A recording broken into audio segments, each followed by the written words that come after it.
And here we are. Hello. Hello. Welcome to the Cool Crone and TarotStache's discussion about Samhain. Taking notes, getting ready. Yes. Well, Thank you for inviting me. People seem to enjoy these conversations. I guess they do. Yeah. I enjoy them. Yeah, I was just like, we're both like, I enjoy them. I don't know if everybody else does, but But we're doing it. We're doing it. We're doing it. Or not, we're going to go ahead and do it. Oh, look, we have people here. Hi, people. Hi, people. Hi. Hi, best chatters. Yes, best chatters. Oh, that's so nice. Oh, that's so great. So Gerald and I are here discussing Samhain, and that is how you pronounce it, is Samhain.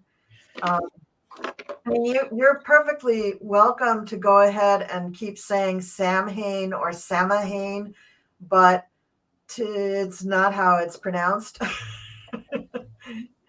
Yeah, not in our traditions, but No, that's okay. And not in our traditions, yes. Jeffrey reminded me that oftentimes people who are not magically inclined, they call it pumpkin spice season. Yes, I think Dunkin' Donuts calls it pumpkin latte season. So kind of the same thing. Yeah. I see. I think different nationalities do different things, I mean, pumpkins are an interesting topic just in and of themselves because, so many people who are not in the witchy world just love pumpkins at this time of year. I love pumpkins at this time of year, pumpkin flavored everything. Mm-hmm. But there are some people who are more devout in certain areas of spirituality that revere the pumpkin to the point that they will not eat pumpkin because it's reserved for the goddess. Really? Yes. Okay, that's interesting. I believe it is a can you hear me okay? I just realized my microphone is like sticking straight up in the air. I can hear you fine. I'm just going to move it down then a little bit just so that I feel like I'm not completely. Is it too loud now? Here I am, just a little louder. No, they're fine.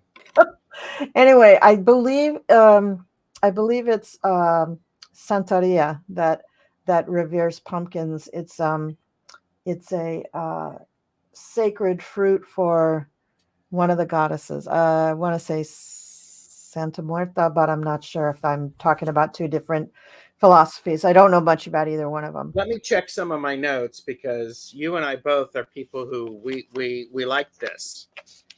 We like to do this, and because there's stuff about there's like the jack-o'-lantern. There's stuff about that, and so it's interesting, but I don't see it readily in here. Okay. Well, so pumpkins, I think, definitely are what give the basic color to all the things surrounding this holiday. And, you know, some people celebrate All Souls Day or All Saints Day.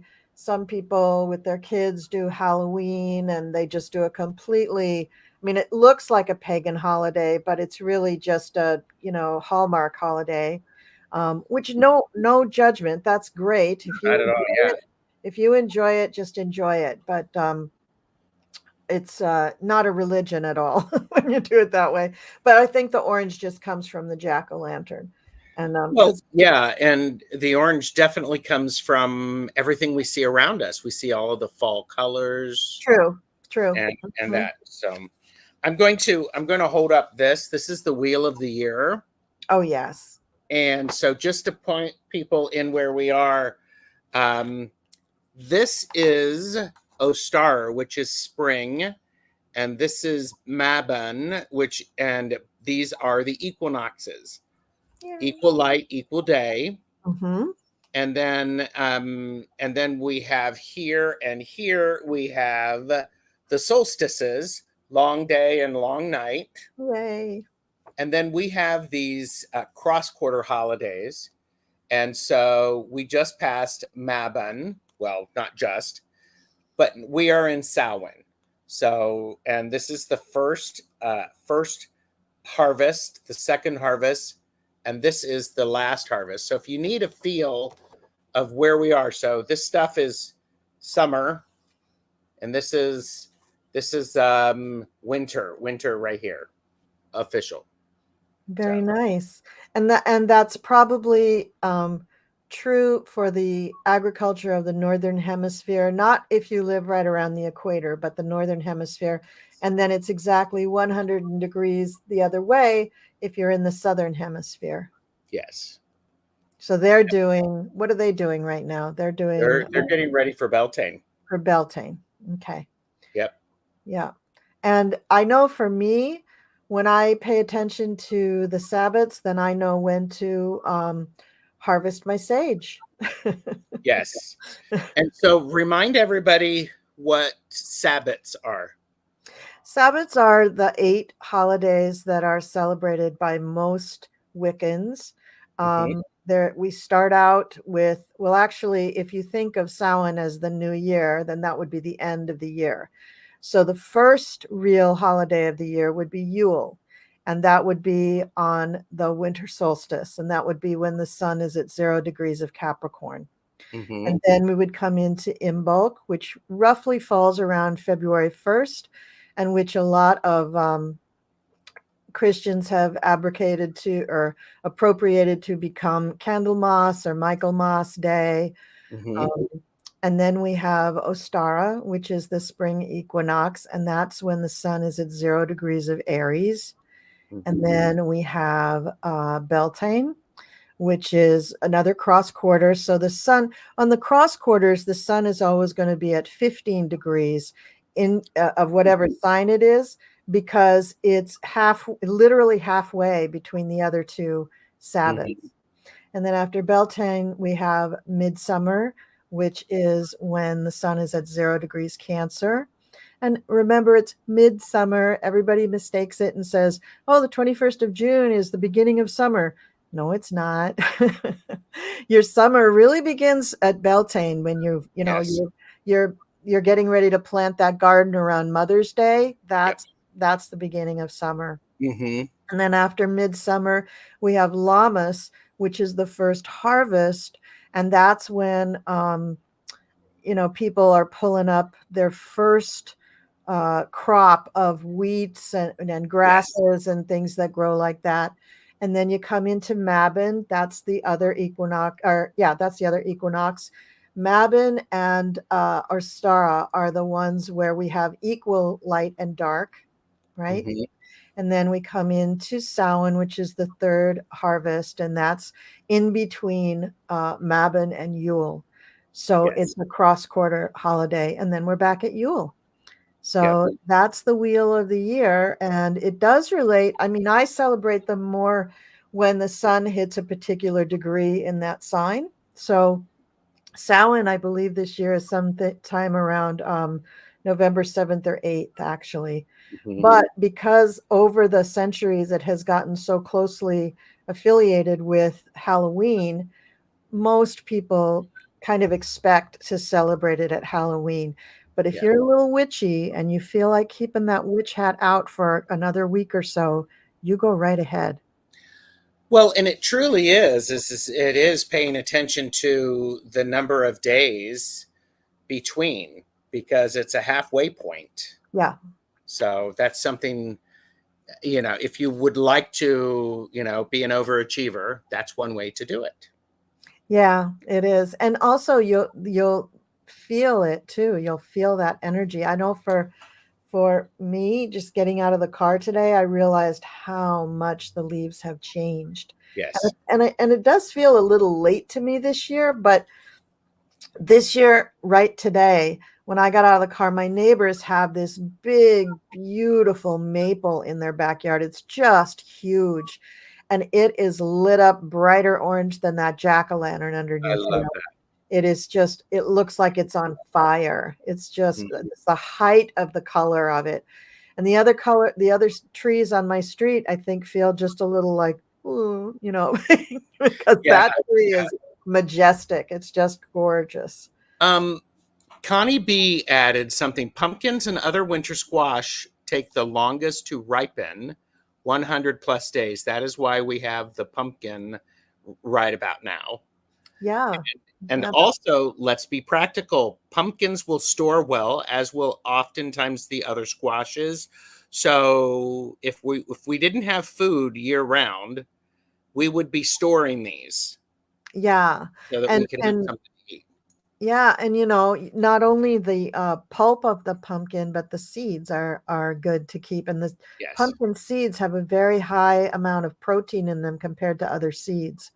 So you'll find, like, if you find little pepitos in the Mexican grocery store, or you can get just regular pumpkin seeds, or you can bake your own, you're saving a very high protein snack for anybody who's doing like vegetarian eating and stuff. Yeah, it's a really, really good source of protein. Yeah, so I like pumpkins and I do eat them. I'm not Santeria. I'm just, Wiccan and 1,000 other little goofy things that I've picked up along the way. Which are the things that I love about you, because that, I think, is what's really important. I'm a similar way. Oh, here, wait a minute. I'm a similar way.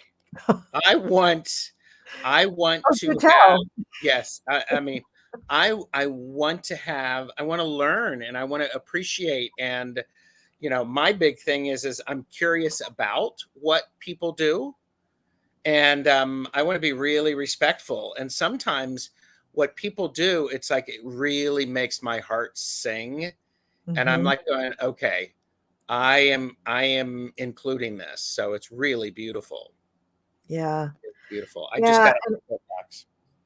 So what does your coven do to celebrate Samhain? Do you do a standard ritual, or does it change from year to year? What do you guys do? That is a great question. Part of what we do is we do a similar ritual, and one of the things that so we have an ancestor altar set up. And so we do allow opportunity for people to bring in things for the ancestor altar, because this is Samhain. It is All Saints Day. It's Day of the Dead. It's All Souls Day. It's a cross quarter. And so this is when we are looking at the veil is thin, which means we feel the spirits and they can reach out to us, the spirits of people who have passed. So that is a significant portion of our celebration, honoring those that have passed. And we set up the nice altar, and we do a bloat where we will actually say names, and then we will take a sip of a drink to celebrate them. And by the way, our ancestors, those who have passed, includes animals. Yeah. So our pets. They definitely do. Yeah. And we also we like to do some scrying for what the winter will be like. Yeah. And so, maybe I should add scrying to a list of things. Do you do scrying? I do not, but I do pay attention to the clouds. Okay. That was nice. One of the first things that ever made me feel a little bit witchy was looking at the clouds. And I was one of those kids, obviously, that had a lot of imaginary friends, even though I had human friends too. But they really liked me because I was just the biggest weirdo ever. And everything that I did was weird, from astrology to numerology to my brothers studying Hinduism. And I had pictures of all the Indian gods all over my room. They'd walk into my room, they're like, my God, I feel like I'm in another world. And I'm like, well, you're in my world. Yeah, exactly. So our coven also, it's a somber ritual, because this is when we consider it the start of the new year. Yep.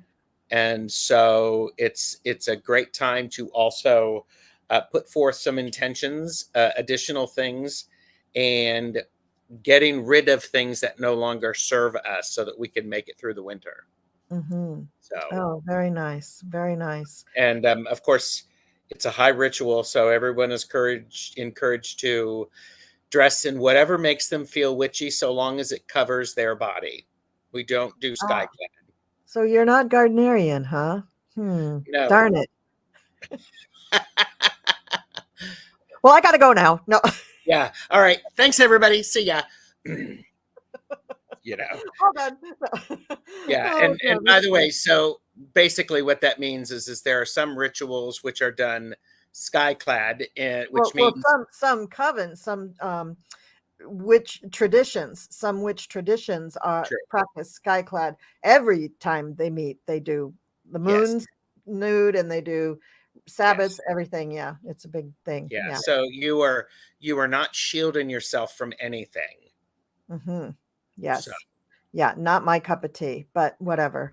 And all those years of being solitary. What? Yeah. Rose Blue said, my Hispanic friend invited me to participate in Dias de los Muertos. Yes. That is wonderful. Nice. And I would encourage, and people were chatting and they're saying, so we're really starting that time of, there's these celebrations that are going on now. And let's think about it.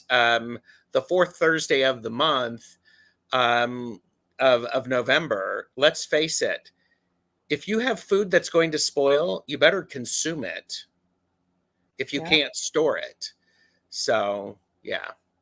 So, so what does your coven do?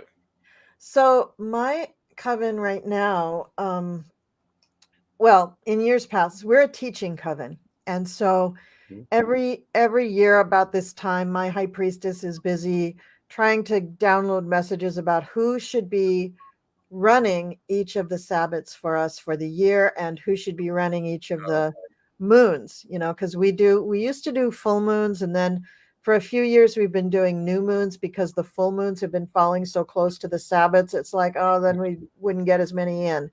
So every Sabbat, someone is assigned to research that Sabbat and to create their own ritual. Now, we have kind of a couple of standard things that we do for opening the circle, but beyond that, the person is pretty free to create their own ritual. So nice. So I've been to a wide variety of Samhain rituals that were quite interesting. Most people follow, it's funny, we use Egyptian deities, and a lot of people that come into the coven don't use Egyptian deities. They really gravitate towards something else, usually Celtic or Greek or something. Sure. But me, with my background of all the weird Hindu stuff, I often do stuff that pulls in the Indian gods and goddesses, and also the Indian mythos, because there's so many.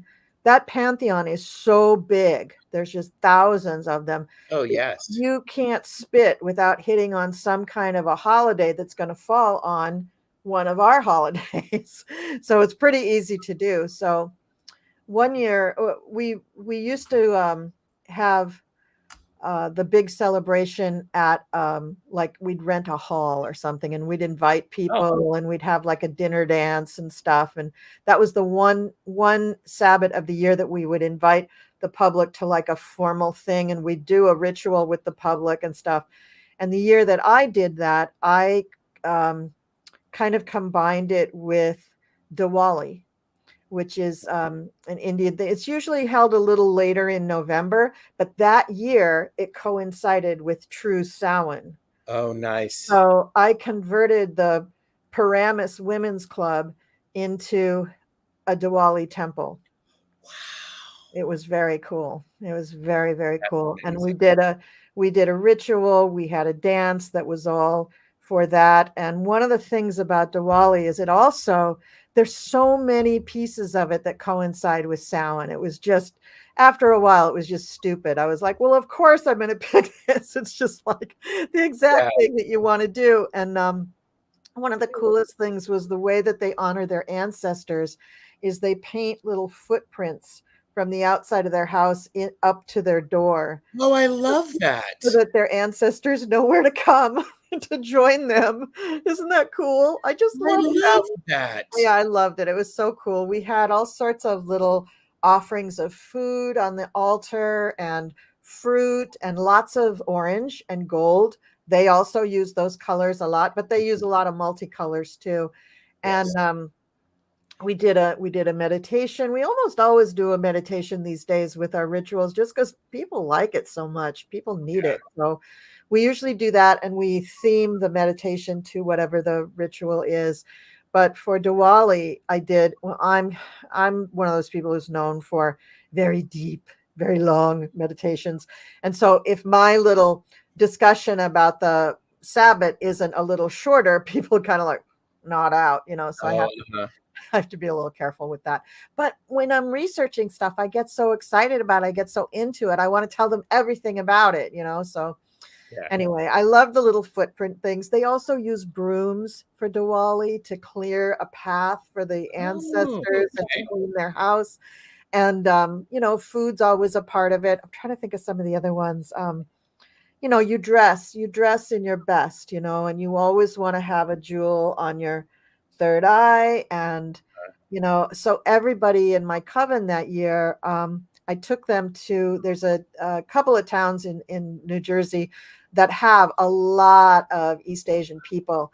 And so we went there and they had lots of good shops, and I made everybody buy saris and, and, Oh, I can't remember the name of the shirts and pants and stuff like that. So everybody dressed that way. It was wild. We had a sari party where I helped everybody get dressed in their oh, sari. nice. It was so cool. It was really fun. It was quite it took you somewhere else. Everybody really did feel like they had kind of like gone to India for the evening. It was really awesome. That's really beautiful. And something that you said reminded me. Our coven now has officially 13 members. Oh, that's perfect. Yes. It's perfect. And so we are and each of us are associated with the quarters and the cross quarters. And then there are some that are in the center. So this will be the first year that the cross quarters will be working with creating the celebration for that day. Nice. So it'll be very exciting. So it'll be a good learning, especially for people who were just initiated, people who have been initiated, and those of us in the middle group. So it's really fascinating. That's great. I enjoy my work with the coven so much. We're going to be doing, I can't remember when we're doing ours, but it's not this weekend, that's for sure. Thank goodness. It's a little later. Well, because it's closer to real Samhain. So yeah, and what's wonderful about it is there are lots of celebrations that are going on this time of the year, mostly about honoring our ancestors and those who passed. Food. I was doing a live today with Sun Psychic Jean, and somebody had put in there that one of the things that they do in their tradition is they go and they sweep away stuff around the headstones. And I've also seen to where different traditions will actually have a horse-drawn wagon go to the graveyard, the cemetery, and to invite the deceased to come. Yes. And to the celebration, and it's a big deal. And then it carries them back. Nice. So it's not just left there. So it's a really wonderful, complete honoring of that. So yeah. It's Well, really another thing for me, it's kind of my not a pet peeve, but it's kind of a thing that I almost always bring up when you're talking about traditions and customs, is that so many of our customs and traditions that we've been taught or that we've learned or that we've read about were written for times when we had to hide things, and for different just different times, like maybe 100 years ago or 200 years ago or more. And I am really all about how does it work today? Because people really need that we have all this technology bombarding us with rays of whatever they're bombarding us with, and we're so we're so connected to technology in general, and our kids, like the kids don't learn how to write normally anymore. They Mhm. don't emphasize spelling very much, even math, because it's all Yeah. done on a calculator. And speaking, they don't speak the same way because they don't have to use punctuation. And just that's just a little snippet of what has changed. But the way people eat, people don't cook for themselves much anymore. True. So getting together with a group for a meal is an extraordinary experience for somebody who's not used to doing that. And some of Yes. them don't know how to do it, But I think that part of what I really love about the Sabbats is no matter where, like my family's far flung, most of them are 3,000 miles away. So for me, my coven is my family. So when we do our holidays and Sabbats and Esbats together, it's like the family coming together for, Sunday dinner at grandma's used to be, which my kids never had. But because we have something, that brings us together in community, I think it's very nurturing and very helpful for people's psyches, makes them feel loved. It gives them some good Yes. food. You might learn a few things by talking to your elders. I just think there's some really beneficial things, even though I'm all about modernizing things and doing things in a modern way to serve us in this modern Oh, world. sure. Yes. Yes. Well, okay. Yeah. Let's all sip. Oh, okay, we're hydrated now. Yes, we're hydrated. Something that is really also, I mean, if we look at this from the Celtic standpoint with the maid, mother, and the crone, Mm-hmm. so the goddess has gone into full crone. Would you say that? Yes, yes. Oh, Crone, yay. The Mhm. cool crone. Yeah. And that means the old king is dead. Yep. And so the crone goddess is mourning the loss. Mm-hmm. And so in some stories, she could go to the underworld, she would basically do some hibernation, and then there's all sorts of things that happen with that, because then we have the return, which, stay tuned, like and subscribe to both of us, because we'll get you there. So but so it's this, and so there's that sense of, for me, I think about it in the sense, there's this sense of loss. Mm-hmm. And the trees, the leaves are dying, they're Yeah. falling. And so it's sometimes, personally, I really love fall because I'm a Yeah. knitter and sweater weather is perfect and it's cooler. So, Mm-hmm. and I see Marita said, I like decorating with Halloween themed crystals. Mm-hmm. And Michelle Marie, Astrological Tour, said, this time of year, we just finished. Uh, Navaratri. Thank you. Yeah. And Nice. Diana Oil Painter said, the gathering and feasting begins on Sunday for me, but this whole past week has been about prep done as the hermit. Oh, yeah. Yeah. And I think that theme of death is all around us. I mean, this really is, we had the equal light and dark, and that was the beginning. For me, the Mabon celebration always has a slightly spooky, leading up to death kind of feel to it. And by the time you get to Samhain, then we're really talking full on death. Yeah. And what does that mean? Now, you and I are both born around this time of year. So I don't think for either one of us, the death thing is like, ooh, and it's not. It's like, oh, okay, now let's get into the dark. Let's get it. Like I went to this new moon women's circle one time with some really cool witches, really cool. And I did not know a lot of these witches. And they were like, let's talk about, what this means to us, the dark of this moon, and what we can do. And, people are like, healing and, letting go. And I'm like, no, let's talk about dark primordial ooze. This is what I'm about. The dark moon is the goo. Everything's born in that dark goo, you know, everything. That's what Yes. it's about, Yes. but it has to be in that darkness for quite a while to get where it needs to go.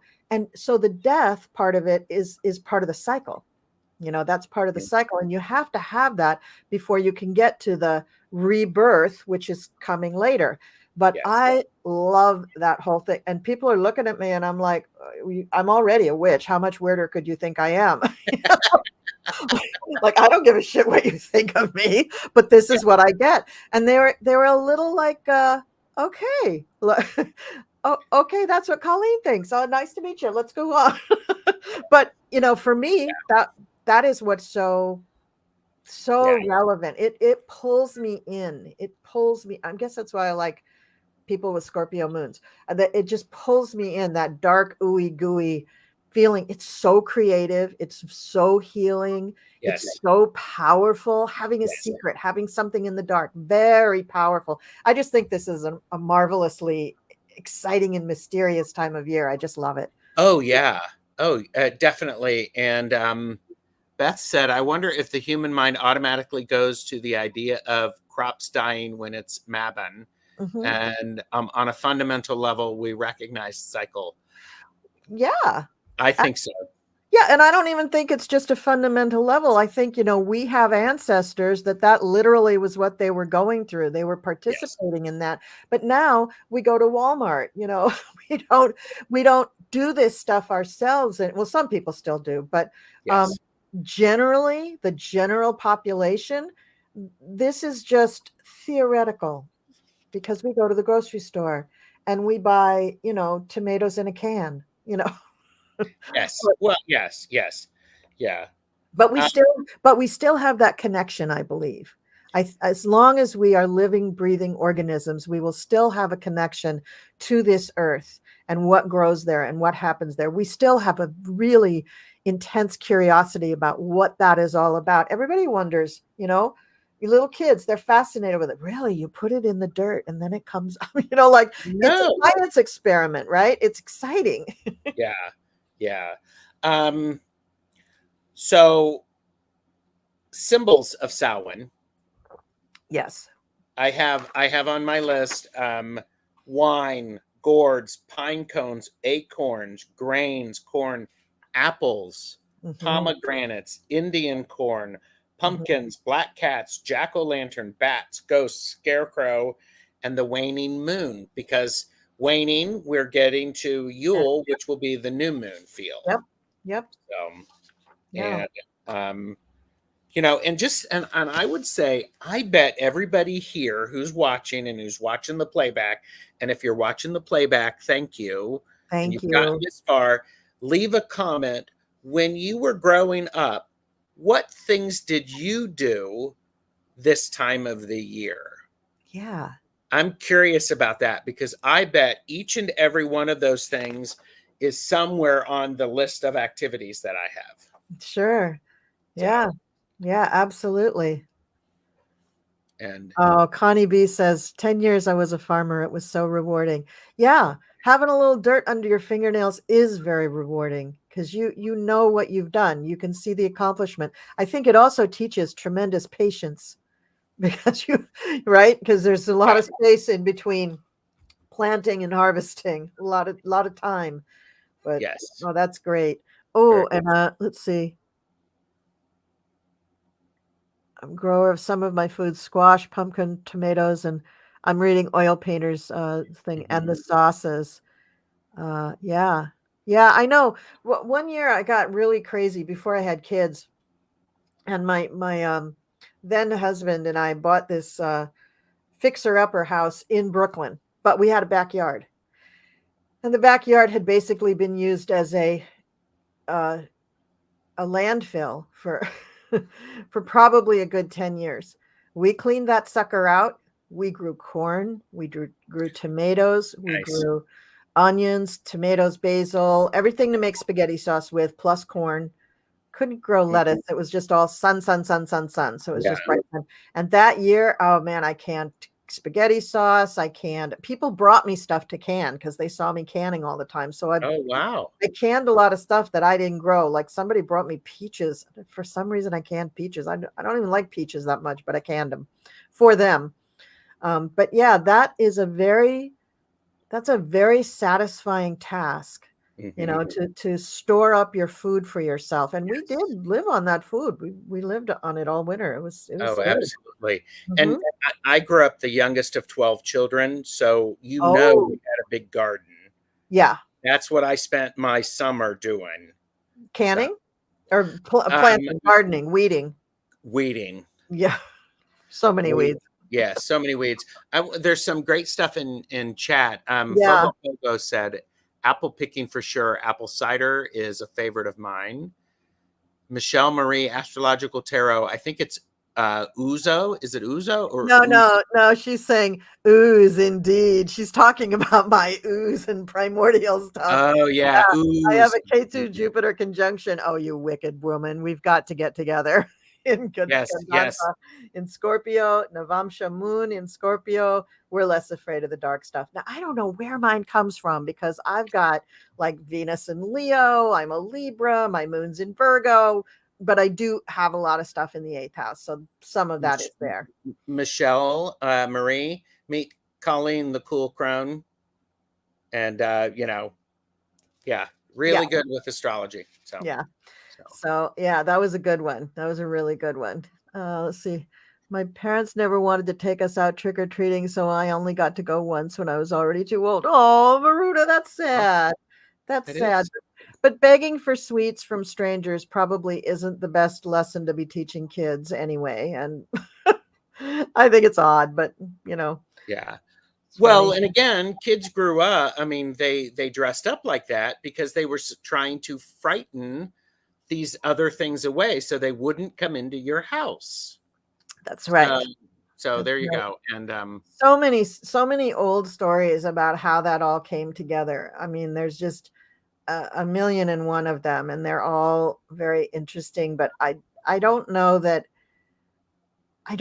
there's a single thread through all of those. I have a feeling that it's a whole nest of threads that somehow finally landed on, somebody's door like a Mr. Hallmark, and he said, I see the potential for making great cash with this holiday.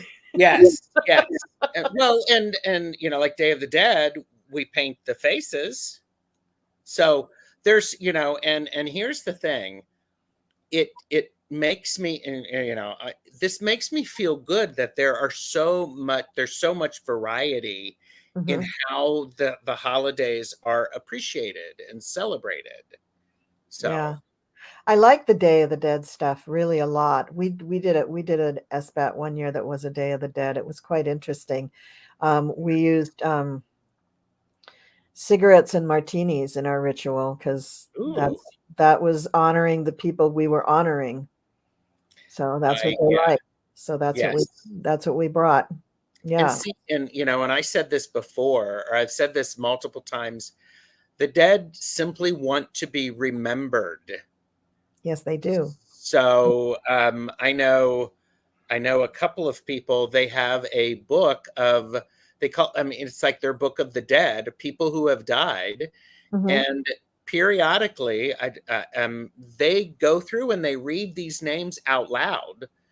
And so it's an honoring. So it's a very, very interesting.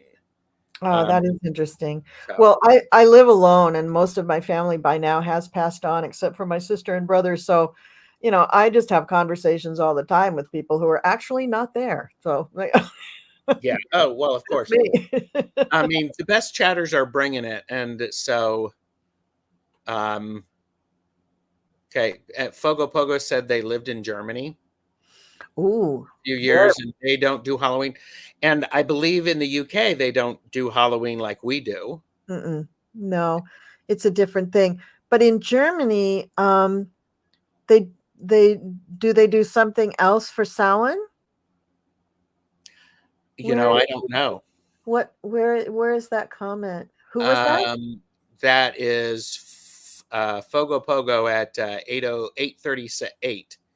8:38. How come I'm not seeing? Oh, I didn't go down far enough. Well, that would explain it. Okay. Big thing I found of this time of year was the difference between North America and Germany. I lived in Germany and they don't do Halloween. They have lantern celebrations to chase the dark. Okay. Okay. One of my memories of Rossi says, one of my memories of learning English is a Halloween poem I learned in first grade. Of course, it mentions a black cat.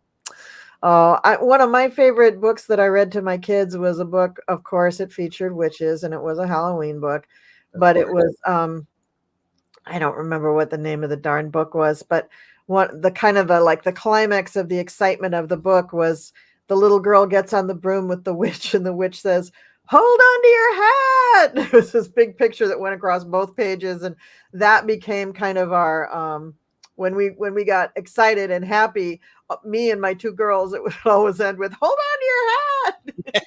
That was the thing. We were all, I love and that. of course these kind of hats were all over the house. So, there was always one handy. Yeah. Hmm. And I think, and yeah, you were doing canning, and many of us can remember the canning and the freezing of stuff. Well, I remember the canning and the freezing. Yeah. So And I had to teach myself how to do it too. This was this, I guess, yeah, I guess I had dial up for the internet, but I didn't have easy access to Google, yeah, Google so didn't exist. no. So I was like buying those big old books by Ball Jar Company and Yep. trying to figure out, the big old pot for the Yep. boiling and everything. Ugh. But I did. And I think my mom had to do so much of it when she was younger because she grew up on a farm. I think once she figured out that she could just go to the store and buy the canned tomatoes, she was like, okay, no more with the canning. Yeah. I'm done. Definitely. Yeah. Yeah. And Fogo Pogo at 8:40 said you'd parade around with a lantern on a stick, Oh, singing yeah. lantern, sun, moon, stars, and our light to shine and not be blown out.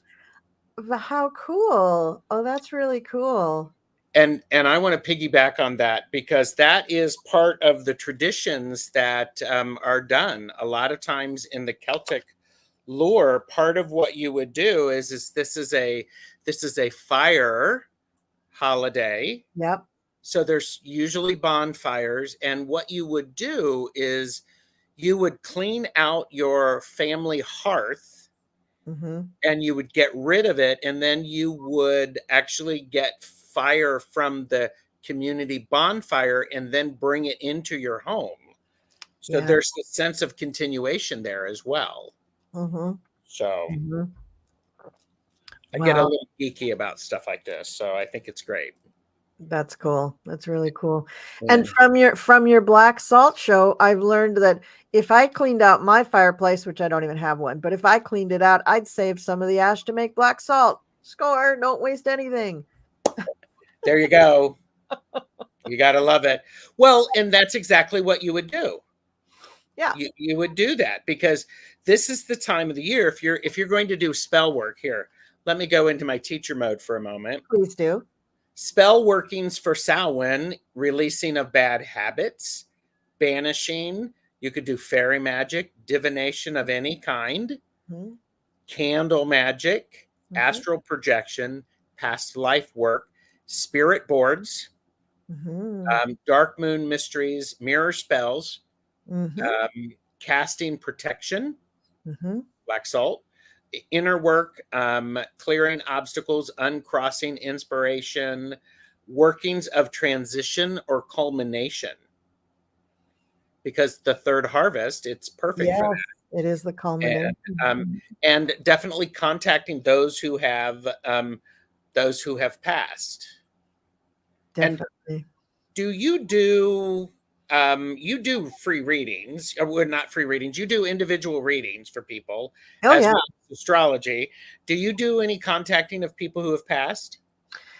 I do. I'm not really the best at it. I'm better with if I'm doing like past life stuff with someone. I go through a whole thing with them to help them connect to past lives. And while I'm doing it, I usually am getting in touch with the people too. But I'm not really the best at that. I have done in various types of readings, I'm very much into past lives. And so there's a lot of times during readings that when I'm getting that someone really needs to connect to something in a past life, then I will get the connection. Yeah. But it's usually pertaining to what their reading is what's happening in their reading, what they need right at that moment.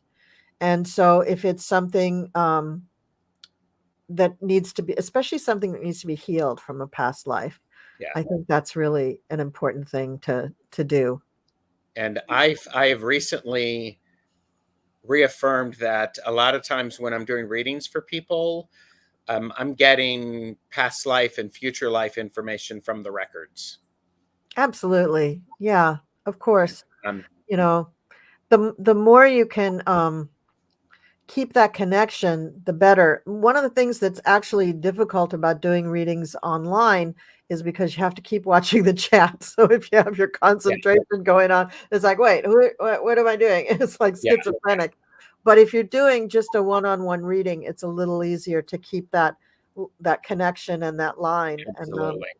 And what's interesting is that at the fair, the lady who hires me always wants me to do astrology and palm reading. And this year, for some reason, she said she wanted me to do past lives. And I'm like, I can't do past lives. There's all this noise and all this crap going on. I can't do that. But I do palmistry. And I don't really think I'm that great as a palm reader. I've read books, a few books and stuff. But the first few times that I was trying to do it, I was like, well, what am I going to do here? I mean, I see these lines, and before you know it, I'm talking about it. But I think what it is that when I hold somebody's hand, oh yeah, I'm like, holy crap. Well, this is what's happening here. Then I get the connection, and it's initially it was a little shy. sure. And then when I discovered what it really was and identified it, I was like, oh, come on now. Come on out and play. Let's have fun with this. I think that's great. And especially at the festival, because it's during the time of the year when the veil is thinning. And I don't know about you or those of you who are watching, it feels very much like the veil is thinning earlier, or maybe my connection is just getting stronger throughout the year. I think it's all of the above, Gerald. I think that the earth, the vibration of the earth is rising. That in itself is making the veil thinner because we're all vibing at a higher vibration. So we're all closer to what the vibration is of the people that we can't see. So that's happening. Then you have your actual seasonal thing where it gets a little thinner at certain times of year, right? I think like Beltane and Samhain are traditionally times where you can do really easy divination. And you're getting better. You're trusting yourself more. Yes. I think all of those things are true. And that, again, just kind of reaffirms my idea that we need to read for what's going on for people now. This is not your grandmother's tarot deck, okay? That's correct. Yes. This is not your grandmother's celebration. No.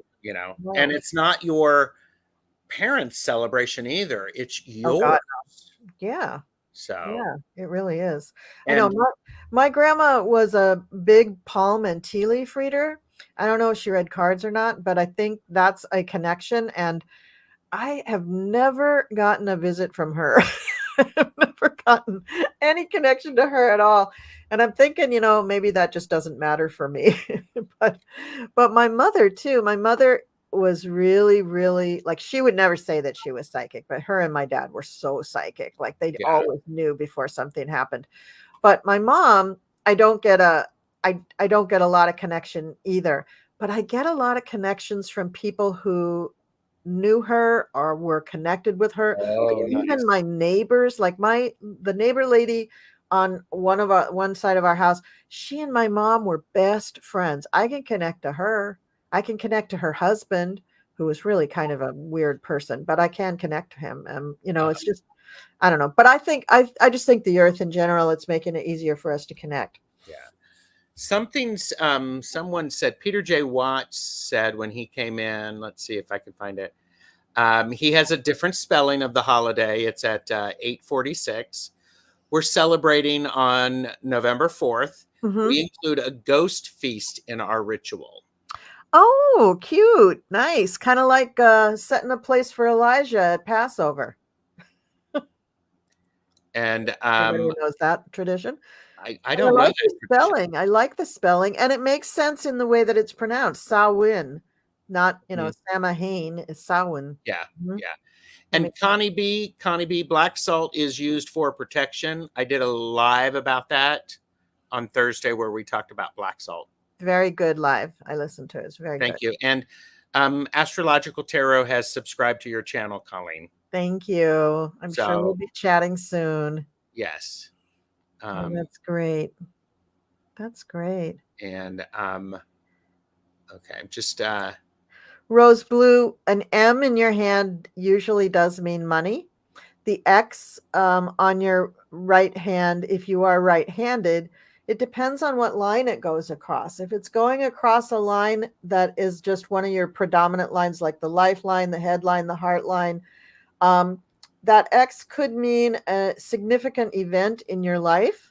It could also mean a time where you are having the choice of whether to check out or not in your life. But without seeing your hand and apparently touching your hand, that's about as much as I can do. Oh.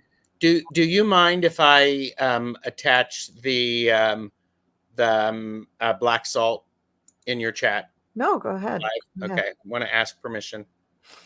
So, and oh look, Allie from Heart and Soul Connected is here. Hi, Allie. Hi, Sherry. Hi, everybody that I love. Hi, hi. Gosh, all of the lots of people are here. So, and I think and Peter said it's like a spouse not wanting to read for the other, Colleen. Mm-hmm.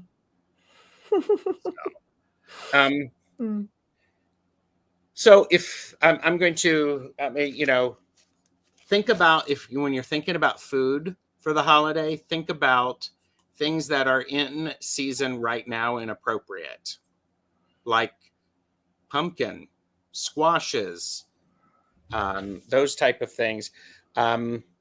If you're looking for drinks, things like wine, ale, mead, cider, those are all great. And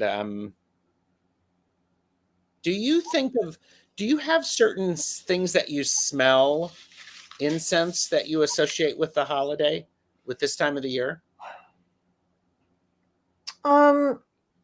I mean, sometimes, yeah, but I think it's like if someone burns something that is supposed to be a smell for this time of year, like a really a heavy spicy scent, I would associate that with this, but also I would associate that with Yule.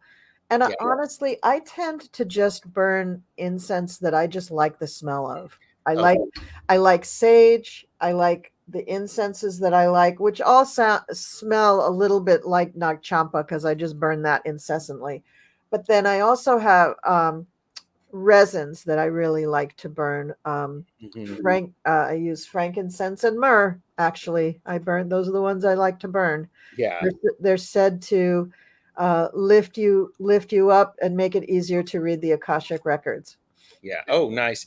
I also like if I can do something with rosemary, because Jeffrey and I were just at our local witchy shop, and he's making himself an ancestor box, and I could probably show it to you if you wanted to see it. But and so rosemary, especially rosemary for remembrance, is something to keep in mind. That's what my grandmother said. Yep. And it's an ancient tradition in Latvia. People wearing various masks went from homestead to another, giving blessings and drawing away evil spirits, feeding the visitors guaranteed prosperity. Oh, I love that. I love that too. I love that. And autumn leaves, yes. Yeah, and the burning of leaves. The smell of burning leaves, I think, is for me, a really fall smell. But just bonfires in general, the smell of a fire outside is just I love it. I love that smell. And I'm the weirdo, the day after when you smell the ashes and all of that, that's very pleasant for me. Oh, really? I'm Yeah. usually out there digging up the ashes and saving them. Yeah. Well, yeah, I'm, definitely. I'm all about that. And people just, even my coven thinks I'm weird. I go down in my basement, and in the north corner, it just happens to be that's where we hold our most of our indoor rituals. And in the north corner, it just happened to be the corner where I stored my gardening tools. Go figure. Okay. So I hung a tapestry over that to kind of hide them, right? Well, that started a whole thing about hanging tapestries all over the place. The east corner is where I have my fuse box. So that's electricity for air. Okay, thank you.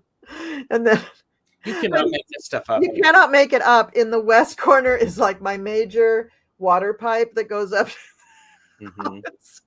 Now the south corner, you gotta stretch it a little bit for the south corner, because it doesn't point to my furnace, but it does point to this light switch that the former owners of my house put in, that has like 18 light switches for this very small basement. So lights are like fire. So, so my house really points to all of those. But in the corner for the north, I have a shelf that is devoted to jars of ash, and I have ash going back for years. I love it. Well, and yeah, I think that's great. Yeah, And well, since we're not meeting so much to outside, this year we got rained out of every Sabbath but one. interesting. Yeah, so we did everything indoors. We only had one fire, and I think even the day after it rained, so I wasn't able to get the ash out of the bowl. So Mm-hmm. what are you going to do? What's a witch to do? Roll with it. Do some magic with what is available, because that's what witches do. Use last year's ashes. There you go. Yes. What do you use ash for? Mm. What don't you use ash for? That's a better question. No, I use ashes in you can use them in various spells. You can use them to help make black salt, as we learned on Yep. Gerald's video. Um, and they're good to have if you have a fairy altar. They're very nice to have on a fairy altar. I can't remember exactly what they do for fairies, but generally there's a protection there. Mm-hmm. It's a protective thing. And then use your imagination. But I have it. I know we had a couple of people in our coven that used the ashes from particularly good Sabbats that had to do with water sign full moons, for Oh fecundity. yeah. And they did fertility spells with the ash and a lot of other stuff too. But yeah, so I label all of my ash jars with I do the same thing. the moon and what it was, the date, everything's labeled. Yeah, I showed. Yeah, I my black salt I have in a glass jar, and I do write on it, You have because to. Otherwise, it just looks like a bunch of crap in a jar. It doesn't well, and then work. I mean, and I think it's one of those things. Let's consider it this way: third harvest, we're pulling in things and we're storing them for use later. Yes. And so, if you want to be able to use the appropriate thing, you need to know where that appropriate thing is located. Yeah. And I'm an overcomplicator, overachiever. I am actually noticing the phase of the moon that I cast it in. I have collections of moon water when I've Mhm. started different times, so Mhm. it's fun that way.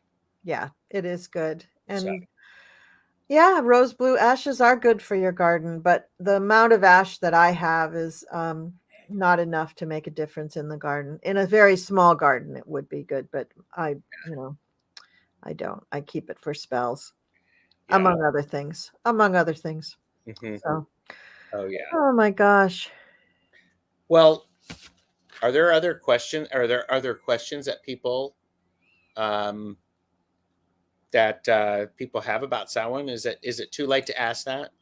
No, it's not too late. I forgot to put up a banner to say, put your questions in caps, but the comments have been so fun. Just take a quick look back through here and see what we got. And you can, if because all of my stuff is a collection of great information from the interwebs and various books. I think it's one of those things that if you're looking for deity to honor, You don't have to, you're not going to have to look too hard. It's going to be around. So, and ooh, Merita said, I just got a skull-shaped glass jug filled with crystal tumbles. Thinking about emptying the tumbles and using it to store black salt. Like that. There you go. I'm just looking through here. I think most of these, okay, these were comments of the conversation. A lot of them are hello. Let's see. I think we hit most of these.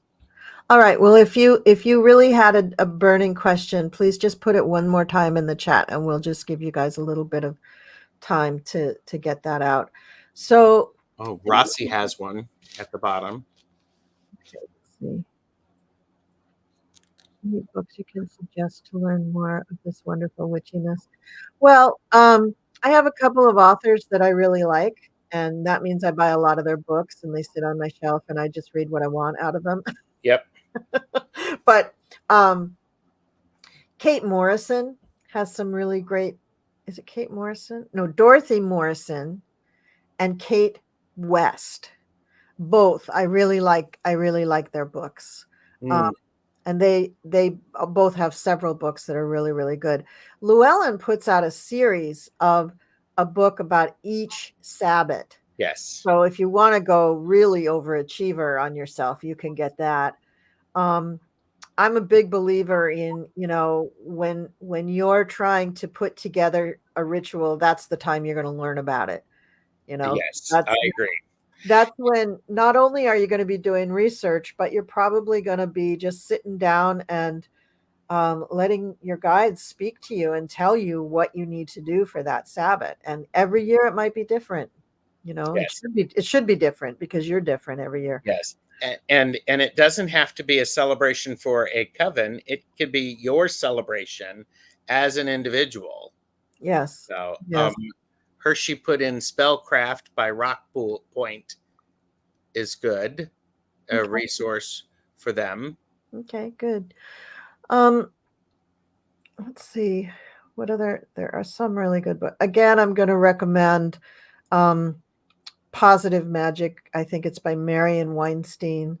It's such a good book, and it just tells you everything you need to know about the universe, I think, because it's all about words, and words are so powerful. I mean, I could just go on and on about books. Is it Daniel Michael Craig? I think I got to look this up every time. But there is a book by a person who is in my direct line of witchiness. Let me just look up his name really quick. One of the things that I have found is it's the Weiser books. Oh yes, Samuel Weiser. That was a great book store. Weiser books are Weiser books are, I find, a very good resource. Llewellyn has some. I find the Weiser books can be have a different variety to them. So, and they tend to be a little bit higher level of information too. The Weiser, yeah, they really do. Why can't I find this? Maybe it's just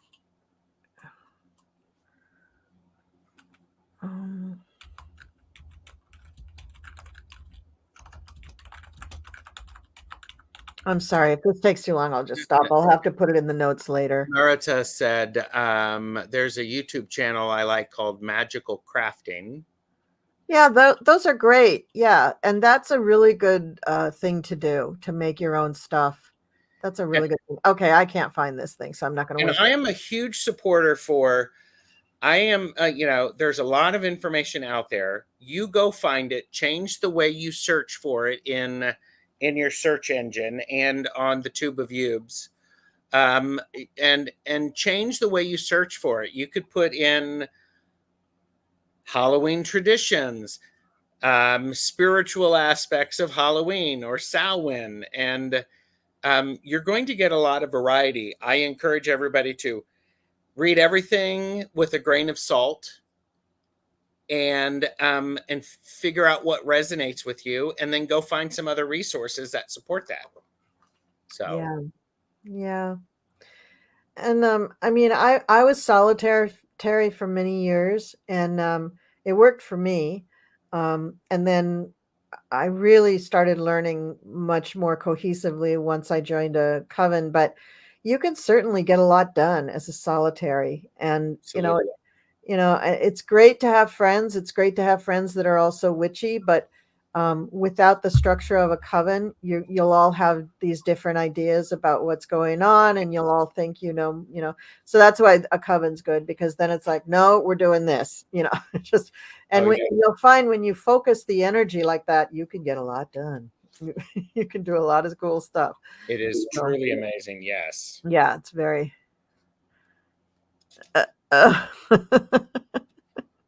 Oil painter, this is funny. She says, shucks, I just go, merry we meet, and merry we part. Mind you the rule of 3 and do you no harm. Yeah, that's good. That's basically it. But, there's about 1,050 other things too. So, Oh, yeah. Oh, yeah.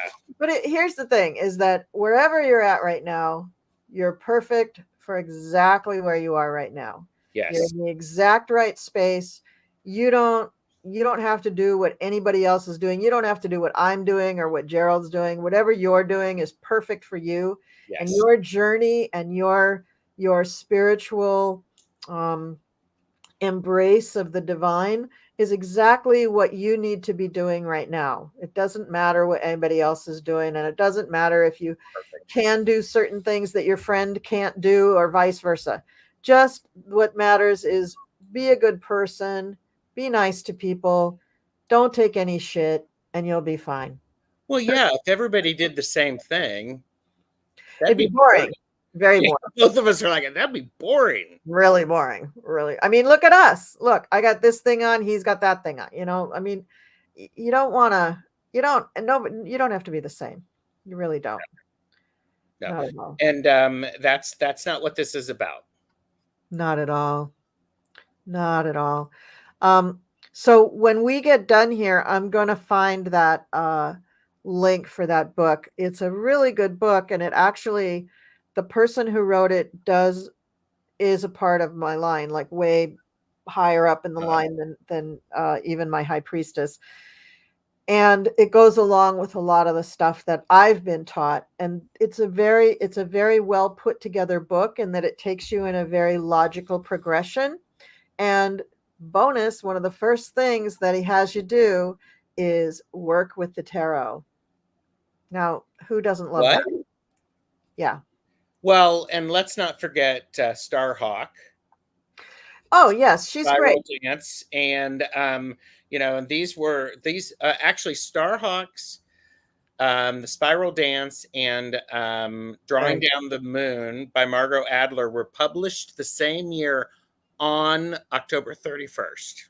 And I had both of them, and I read them both. They're very good books. Two other authors that are really good, Scott Cunningham and Christopher Penczak. Just can't get better than those two. But in the last 10 years, or maybe 15 years, there has been an explosion of writers writing about stuff for Wiccan. I mean, just an explosion.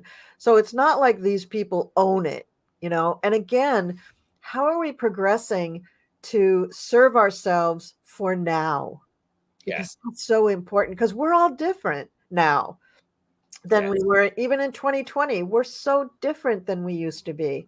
And it's important that we acknowledge that and serve ourselves and our community for what's going on now. I just think that's so important. That's perfect. Yeah. That's perfect. Yeah. So, did we have any other questions over here? Are we good? I didn't see any. People are agreeing that variety is the spice of life. It really is. It really is. So, well, thank you, everyone in the chat. I think I did a little better engaging in the chat this time. Well, great. And this is wonderful. And we're going to figure out Yule when we're going to do Yule. Yep. So So that's the next one, and we will be here doing it. And once we do Ostara next year, we will have done all 8. that's amazing. Isn't it? I I know. love that. Yeah. I know. So 2024, we'll have to figure out some really cool stuff to do. It's not like we're going to repeat stuff, though, because so much of this was extemporaneous. So, Well, see, and that's the thing. I think, I think it's important to let's just pay attention to what's going on for us as individuals, for the group consciousness. But again, take notes, people. Jot stuff down so that you can look back at it. And, in conversations like this, watch the playback and, wait for 24 hours and then the chat will populate. You can see all of the comments that the chatters have made. So, yeah. I mean, because it's awesome. Yeah. And things that jump out to you during the playback, those are things that you should explore, Yes. Well said. Yeah. All right. Well, thank you everybody for indulging us. And if you were laughing at our head dresses, well, that's on you. But if you enjoyed them, great. And thanks for your questions, Sharon Sipe and Maruta and Aspasia Rising. I think you're all on Gerald's channel, but thank you so much for taking care of his channel during this, an oil painter during this show. That's just fantastic. And astrological tarot. Maybe sometimes someone will come over to my channel and help me. I don't get many trolls. I don't know. I think it's all the I've got you up too. I'm watching. Are you? Okay, yeah, good. I'm totally watching. All right. So of course we will be back for Yule, but in the meantime, Gerald and I will also be doing polyterology together, and you will see us all over the interwebs, as he is the one to say. So Gerald, do you have any ending words, parting words for our best chatters? Like and subscribe. Share this video because you probably know somebody who would benefit from it. Yes. And do that. The sharing makes us feel good. And I look forward to the next time I'm going to see you all in chat. Leave a comment when we're done, especially when you think back at it and you go, oh, we did this growing up, or what about this? It's fun. Yeah, it is good. And those little memories coming back are also good clues for you because they touch your heart. Yes. Right? And that's what helps you touch the divine. So be sure that you remember those things. Yes. All right, everybody, we're going to call it. And I had a ball, and we will see you next time. Thanks for joining us. Bye.